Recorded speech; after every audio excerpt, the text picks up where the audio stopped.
friends, welcome back to my channel. இன்னைக்கு நான் பார்க்க போறேன்னா நூல் பரோட்டாவோ வெஜ் குருமா எப்படி பண்றதுன்னு பார்க்கலாம் வாங்க.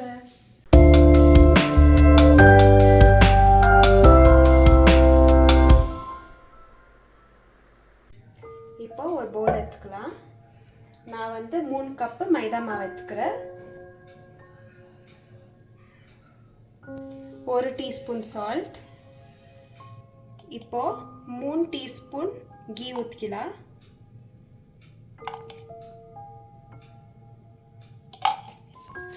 घी ஆட் பண்றோம்னா நல்லா சாஃப்ட்டா வரும்.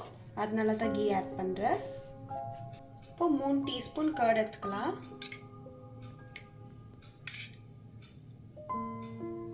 அப்புறமா ஒரு முட்டை நல்லா அடிச்சு வச்சுக்கிறேன். இதையும் சேர்த்துக்கலாம். இப்போ நல்லா மிக்ஸ் பண்ணிக்கலாம்.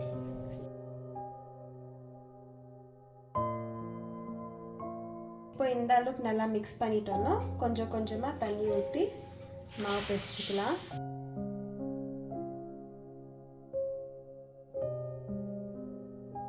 ஸோ வார்ம் வாட்டர் தான் நீங்கள் யூஸ் பண்ணணும். ஏன்னா மைதா மாவு இருக்கிறதுனால வார்ம் வாட்டர் யூஸ் பண்ணிக்கோங்க.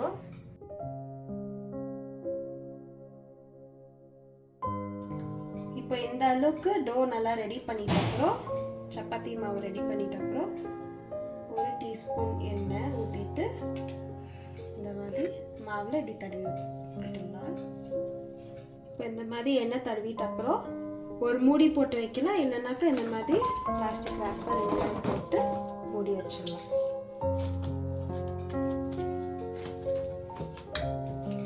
ஒரு 3 ஹவர் விட்டிங்கனாக்கா ரொம்ப நல்லா வரும். பரோட்டா நூல் பரோட்டா நல்லா வரும். ஸோ நான் 3 ஹவர் விட போகிறேன். உங்களுக்கு 1 ஹவர் விட்டு நீங்கள் எடுக்கிறதா இருந்தால் கூட எடுக்கலாம். 5 பச்சை மிளகா, அப்புறமா ஒரு பாதி மூடி தேங்காய் நல்லா ஸ்லைஸ் பண்ணி வச்சுக்கிறேன். அப்புறமா 1/4 கப் கடல,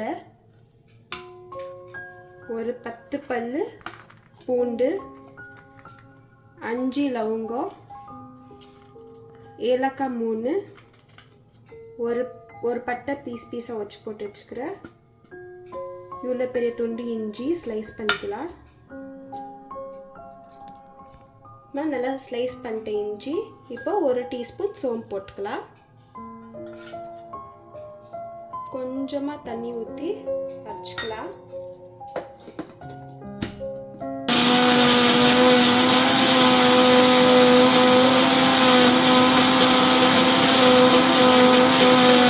இந்த அளவுக்கு நல்லா நைஸாக அரைச்சிக்கணும்.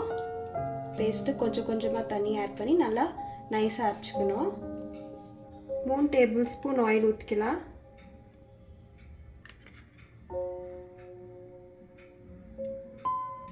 இப்போ 1 டீஸ்பூன் கீ ஊற்றிக்கலாம்.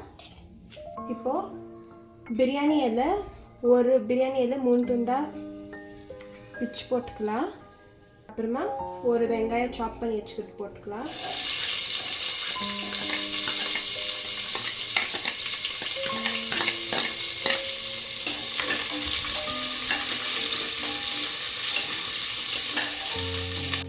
இந்த அளவுக்கு நல்லா கண்ணாடி பதத்துக்கு வந்துட்ட அப்புறம் ஒரு தக்காளி போட்டுக்கலாம்.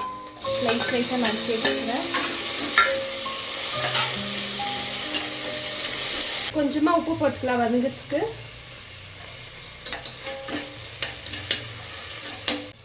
இந்த அளவுக்கு நல்லா தக்காளி வதங்கிட்ட அப்புறம் நான் வந்து 20 பீன்ஸு, அப்புறமா 3 கேரட்டு, நூக்கல் வந்து 2 நல்லா பொடி பொடியாக நறுக்கி வச்சுக்கிறேன். இது போட்டுக்கலாம்.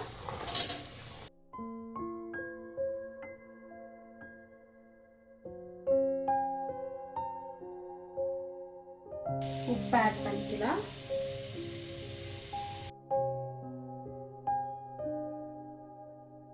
பட்டாணி ஆட் பண்ணிக்கலாம். ஒரு சின்ன கப் அளவு பட்டாணி எடுத்து வச்சுக்கிறேன். எல்லாம் போட்டு மிக்ஸ் பண்ணிக்கலாம். 1 டீஸ்பூன் சர்க்கரை போட்டுக்கலாம். இப்போ சர்க்கரை போட்டுட்ட அப்புறம் இந்த பேஸ்ட் அரைச்சி வச்சுக்கிற பார்த்தீங்களா தேங்காய்லாம் போட்டு அதை ஆட் பண்ணிக்கலாம்.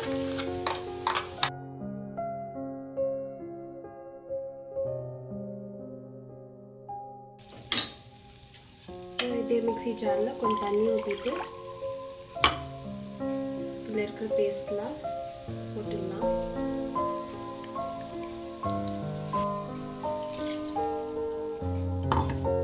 பேஸ்ட் போட்டுட்டு அப்புறம் நம்ம ஒரு கிளாஸ் தண்ணி ஊற்றிக்கலாம். இப்போ கொஞ்சமாக உப்பு போட்டுக்கலாம். இப்போ குக்கர் மூடி போட்டுக்கலாம். மூடி போட்டு விசில் போட்டுக்கலாம். ஹை ஃப்ளேமில் ஒரு 2 விசில் வர மாதிரி வச்சுக்கலாம்.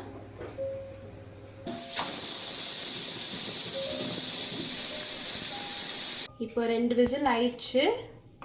விசில் எல்லாம் அடங்கிட்ட அப்புறம் இப்போ பார்க்கலாம் எப்படி வந்துக்குது குருமா.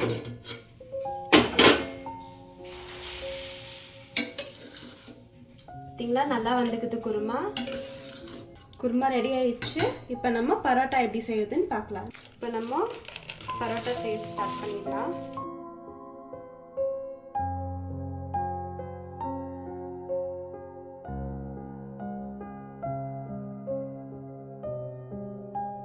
இப்போ ஸ்லாப் மேலே கொஞ்சம் எண்ணெய் ஊற்றிக்கலாம். நல்லா இந்த மாதிரி எண்ணெய் தருவிக்கலாம். மைதா மாவு எடுத்து இப்படி தட்டிக்கலாம். எவ்வளோ மெலிசா தட்ட முடியுமோ அவ்வளோ மெலிசா தட்டிக்கலாம்.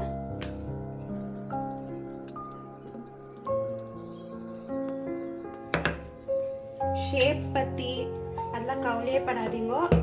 நல்லா எவ்வளோ மெலிசா தட்ட முடியுமோ அவ்வளோ மெலிசா தட்டிக்கலாம்.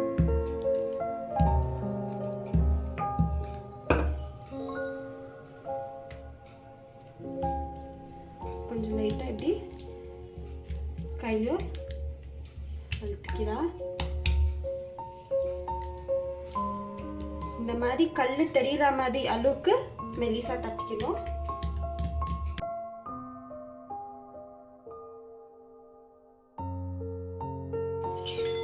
கத்தி இல்லைன்னா பீட்சா கட்டர் இந்த மாதிரி இருக்கும். இந்த மாதிரி கட் பண்ணிக்கலாம். மெலிசா நூல் மாதிரி.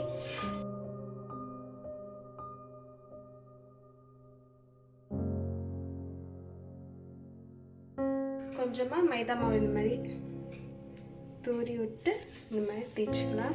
அப்போ ஒட்டாமல் இருக்கும்.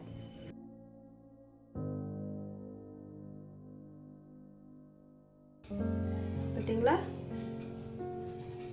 எப்படி வந்துச்சுன்னு. இப்போ இன்னும் கொஞ்சம் ஆயில் ஊற்றிக்கணும். பரோட்டாக்கு வந்து நல்லா ஆயில் நீங்கள் ஊற்றணும். அப்போ தான் நல்லா வரும். இன்னும் போட்டுட்டு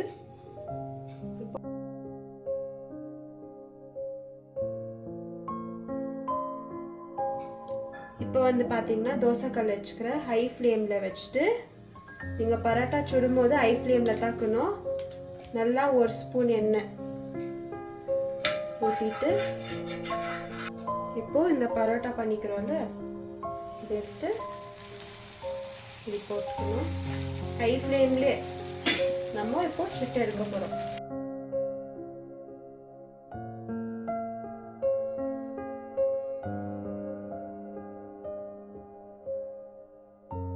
பார்த்தீங்கன்னா இந்த சைடு வெந்துச்சு.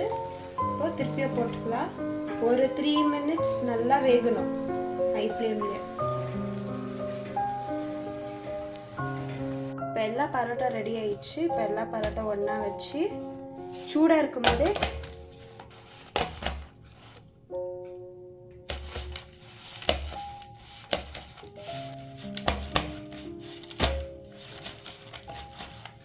இப்போ இந்த மாதிரி அடிச்சு எடுத்தீங்கன்னாக்கா நூல் பரோட்டா ரெடி. ஸோ நூல் பரோட்டா ரெடி. இப்போ நம்ம சர்வ் பண்ணி சாப்பிடலாம்.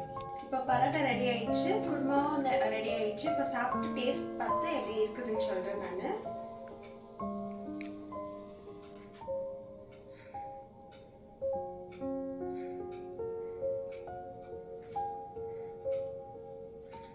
ஸோ பரோட்டா சாப்பிட்டு பார்த்தேன். ரொம்ப டேஸ்டாக இருக்குது. குருமாவும் ரொம்ப நல்லா வந்துக்குது. அந்த காம்பினேஷன் சூப்பராக இருக்குது. நீங்களும் ட்ரை பண்ணி எனக்கு கமெண்ட்ஸில் சொல்லுங்கள் எப்படி வந்துக்குதுன்னு சொல்லிட்டுன்னு.